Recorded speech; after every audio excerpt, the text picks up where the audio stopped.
ব্রিগেডে 5 লক্ষ কণ্ঠে গীতা পাঠ। সনাতন সংস্কৃতি সংসদের উদ্যোগে 3টি আলাদা মঞ্চে গীতা পাঠের কর্মসূচি। জমায়েত বহু সাধু সন্ত ও সাধারণ মানুষ। শ্লোক, স্তোত্রপাঠ, মন্ত্রোচ্চারণ, শঙ্খধ্বনি থেকে কীর্তন, নানা সাজে বহু সাধু সন্তের আগমন। জমজমাট ব্রিগেড চত্বর। পশ্চিমবঙ্গে হিন্দু ধর্ম সংস্কৃতি রক্ষা করতে হবে। রাজ্যে হিন্দুরাই পরবাসী। আক্রমণ সুকান্ত মজুমদারের। ধর্ষক খুনিরা বিজেপির আদর্শ, পাল্টা দেবাংশু। ব্রিগেডে 5 লক্ষ কণ্ঠে গীতা পাঠ। এবার 1 লক্ষ কণ্ঠে কোরআন পাঠের ঘোষণা হুমায়ুন কবিরের। কোরআন পাঠ হবে, লাখো লোক নিয়ে কোরআন পাঠ হবে। এবার মিমের সঙ্গে জোট বেঁধে দল করছেন হুমায়ুন। আসাউদ্দিন ওয়েসির সঙ্গে কথা হয়েছে, দাবি হুমায়ুনের। 22শে ডিসেম্বর নতুন দলের ঘোষণা। বাম, কংগ্রেস, আইএসএফ কেও আহ্বান।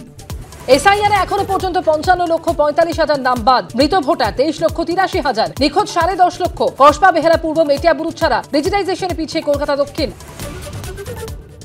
কি নিয়ে সরগরম হীরক রাজ্য? কি বলছেন হীরক রাজ ও তার সভাসদরা? দেখুন হীরক রাজার দরবার রাত 10:30টায়।